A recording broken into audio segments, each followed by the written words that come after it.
కింద నుంచి పైదాకా చూసి మీరు అసలు ఏజ్ చెప్పండి, మీరు కనిపిస్తున్న ఏజ్ మాకు అనవసరం. You look very young but there is some age you are not revealing to us right అన్నారు. అంటే నేను అన్నాను అది నాకు కూడా తెలియదు, ఆలోచిస్తున్నాను నేను. మర్చిపోయాను. అది అంటే కల్చర్కి ఏజ్ మీద ఒక నోషన్ ఉంటుందండి. సో అవన్నీ మర్చిపోతే లైఫ్లో ఎప్పుడు చిన్నపిల్లలాగా ఉండొచ్చు, హాయిగా ఎంజాయ్ చేయొచ్చు, నవ్వుకోవచ్చు, మనకు కావాల్సింది మనం చేయొచ్చు. సినిమాలు డైరెక్ట్ చేయాలని కోరిక డైరెక్ట్ చేస్తున్నాం, రాయాలని కోరిక రాస్తున్నాం, నటించాలనిపిస్తే నటిస్తాం. వన్ లైఫ్ అండి. నిజం. నిన్న one of the political leader వాళ్ళ సన్ నిన్న ఇన్స్టాగ్రామ్లో ఒక రీల్ పెట్టారు. మా నాన్నగారు బస్ దిగాలి అని అంటే డైరెక్ట్గా కింద టేబుల్ స్టూల్ ఏం వేసుకోకుండానే డైరెక్ట్గానే దిగుతారు, కానీ మీ లీడర్కి కింద స్టూల్ వేయాలి, మీ లీడర్ కొబ్బరికాయ కొడితే రాయి పైకి పట్టుకోవాలి, మా నాన్నగారు బొంగి మరీ కొడతారు, ఇలా కొబ్బరికాయ కొడతారు అని చెప్పి. అలాగా age is not at all a criteria for anything sir. Absolutely agreed. Yeah, that's good sir actually. That's the thinking. I think maybe it helped me to live in the US because US లో ఎవరైనా 60-year-old కనబడితే I'm middle aged, I'm going on my date అంటారు. True లేదు sir, స్లోగా అక్కడ ఉన్నవి చాలా వరకు మన వాళ్ళు అడాప్ట్ చేసుకుంటున్నారు. అందులో కొంత మంచి అడాప్ట్ చేసుకుంటే బాగుంటుంది. మంచిది, ఎగ్జాక్ట్లీ. ఓన్లీ ఫ్యాషన్ కాకుండా ట్రూ మిగతావి కూడా ట్రూ. కానీ అంటే నేను ట్రయల్ రోడ్ టీజర్ చూసినప్పుడు తనికెళ్ళ భరణి గారు, సుహాసిని గారు పక్కన కూర్చుని ప్రతి చిన్నదానికి డివోర్స్ తీసేసుకుంటున్నారు అన్న అర్థం వచ్చేలాగా కొన్ని డైలాగ్స్ చెప్పారు. అవును. సుహాసిని గారిని అలా చూడడం, చాలా ఏళ్ల తర్వాత మళ్ళీ అంత యాక్టివ్గా, చిలిపిగా, సరదాగా చూడడం, మీకు ఆ ప్లేస్లో సుహాసిని గారిని ఎందుకు అనిపించింది యాక్చువల్లీ? అది భరణి గారికి నేను దాన్ని I'm grateful because of Bharani garu, Suhasini గారు. అదే భరణి గారు చెప్తాను, నన్ను మీరు సజెస్ట్ చేయలేదు, ఇప్పుడు చెప్తాను. జరిగింది ఏంటంటే ఫస్ట్ భరణి గారు అండ్ లక్ష్మి గారు చేయాలి వేషం. రైట్. సో సీనియర్ లక్ష్మి గారు, ఆవిడ ఆన్ బోర్డ్ ఆల్రెడీ. మేము రామోజీకి వెళ్ళి ఆయనే భరణి గారు ప్రత్యేకంగా తీసుకెళ్ళి కథ చెప్పించి, ఎందుకంటే ఆయన డైరెక్ట్ చేశారు ఫ్రెండ్ కాబట్టి ఆవిడకి. సో ఇద్దరిని కలిపి క్యాస్ట్ చేసాం. అప్పటికి కూడా వీళ్ళు కమర్షియల్గా మా ప్రొడ్యూసర్లు అయితే ఓ బేబీలో వీళ్ళు ఇద్దరు ఉన్నారు కదా, మంచి కాంబినేషన్ కదా, అది కదా ఇది కదా అని, ఆవిడ ఉన్నారు కదా అని ఏదో రాసుకుంటున్నారు. నేను అదంతా కాదు, అసలు ఇలాంటి లెగసీ ఉన్న వెటరన్ యాక్టర్స్, గ్రేట్ యాక్టర్స్తో వర్క్ చేయడం నా అదృష్టం అది అని. We almost started and film shoot start అయిపోయింది. అయిపోయిన తర్వాత లక్ష్మి గారి ఫ్యామిలీలో సెట్ బ్యాక్ వచ్చింది. ఆవిడ she had to stay back and she was very much apologetic about it being so nice. So ఏం చేద్దాం మరి, ఈ సీన్స్ ఆపేసి 2 months తర్వాత వచ్చి షూట్ చేద్దాం అన్నా నేనే అన్నా, ఎందుకంటే నాకు చాలా ఇంపార్టెంట్, మీ ఇద్దరు కాంబినేషన్ బాగుంది. అప్పుడు భరణి గారు అన్నారు ఏమనంటే, నేను పొనియన్ సెల్వన్లో వర్క్ చేస్తున్నాను, I'm translating that into Telugu, Maniratnam garu ఆఫీస్లో ఉన్నాను, సుహాసినమ్మ గారు ఇక్కడ ఉన్నారు, అడిగి చూద్దామా అన్నారు. అంటే నేనన్నా ఆవిడ చేయర్లేండి వేషం అని. ఎందుకు చేయరు అన్నారు.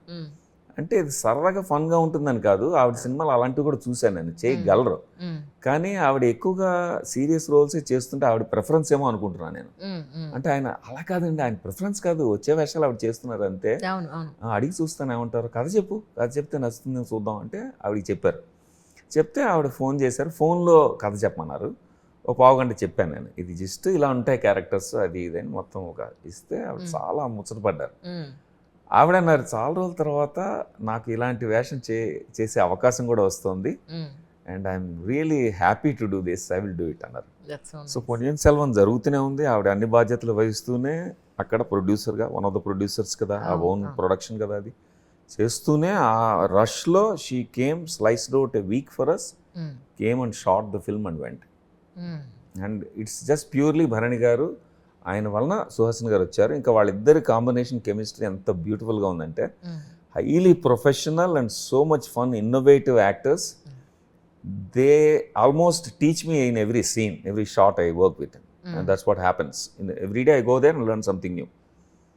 అండ్ అంత సీనియర్స్ అయ్యిండు కూడా, డైరెక్టర్ గారు ఇది నేను ఇలా చేద్దాం అనుకుంటున్నాను అని అడుగుతారు వాళ్ళు. సుహాసిని గారు అడుగుతారు, నాకు ఎంబ్రాసింగ్ గా ఉంటుంది, అయ్యో డైరెక్టర్ గారు అనకండి. నేను సుహాసిని గారితో కలిసి ఒక మూవీ చేశాను సార్, భరణి గారితో ఒక వెబ్ సిరీస్ అండ్ 1-2 సినిమాలు చేశాను కలిసి. అందుకే అంటున్నాను, నన్ను మీరు రిఫర్ చేయలేదు, మీ సంగతి చెప్తాను. నాకు మంచి ఫ్యామిలీ ఫ్రెండ్ అండి ఆయన, గురువు గారు మాటలు చెప్పాలి అంటే.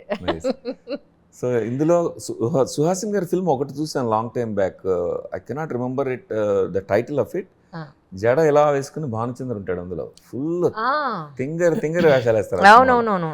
అదే నేను అన్నాను, అది గుర్తు తెచ్చుకుని మేడం అది స్పిరిట్ ఈ రోల్లో అని చెప్పాను. చెప్తే ఇంకా they both built the parts together, roles together and created magic on screen.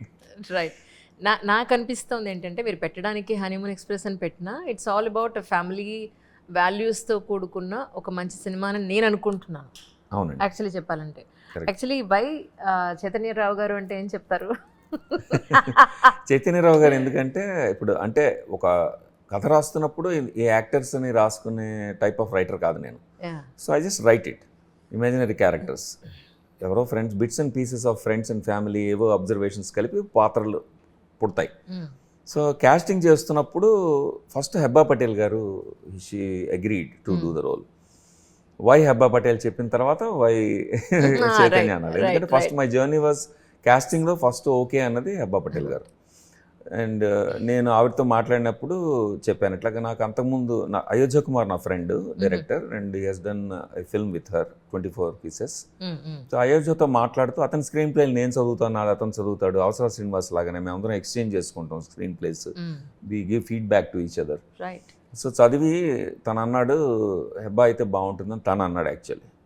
అంటే నేను అన్నాను, నీతో వర్క్ చేశారు కరెక్టే, కానీ నాకు అంత నేను ఎస్టాబ్లిష్డ్ డైరెక్టర్ కాదు కదా, it's my first film, do you think she will work with me అంటే, లేదు she goes with subject, you call her అన్నాడు. And he told me that she is the most disciplined actor you can ever get in on the set. 6 AM, 5 AM, 4 AM doesn't matter. You say the call time, she is there and you will be very happy with her. Perfect. So with that referral, I called her and she listened to the story and okayed right away. Because she told me that she also saw this as a kind of experimenting with her own self as an actress, exploring the acting aspects that she hasn't done that before. అవి ఇందులో కనబడ్డాయి తనకి. So she's on board. Then ఇప్పుడు hero రోల్కి ఎట్లాగా అని ఆలోచిస్తుంటే నాకు కనిపించిన మోడల్స్ అందరూ కూడా సుమారుగా నేను చైతన్య లాంటి మోడల్సే చూస్తున్నా, అలాంటి యాక్టర్స్నే. ఎందుకంటే నాకు కావాల్సింది ఏంటంటే యాక్టర్గా క్యారెక్టర్గా కనబడాలి తప్ప అక్కడి నుంచి వాళ్ళ ఇంటి పేరు వినపడకూడదు, తెరలో తెర మీద వాళ్ళ ఇంటి పేరు వినపడకూడదు. అండ్ స్టైల్ ఉండకూడదు. అంటే ఏంటి, ఈ క్యారెక్టర్కి సంబంధించిన స్టైలే ఉండాలి, కానీ ఊరికే నేను ఇలాంటిది కూడా చేస్తాను, అలాంటిది కూడా చేస్తాను, అది కూడా పెట్టండి, అదిగో వస్తున్నాడు వాడు వస్తున్నాడు అంటే స్లో మోషన్లో నడవడం, ఇలాంటి వాళ్ళు కాదు నాకు కావాల్సింది. అండ్ నాకు కావాల్సింది ఏంటంటే మలయాళం ఫిల్మ్స్ బాగుంటాయి కదా, చాలా అందరం చూస్తాం మనం, కంటెంట్ బేస్డ్ అనే పేరు వచ్చింది మధ్య. అన్ని సినిమాలోనూ కంటెంట్ ఉంటుంది, but mainly character driven and problem driven films ఉంటాయి. అది వాటికి నాకు ఐడల్ ఇన్ ద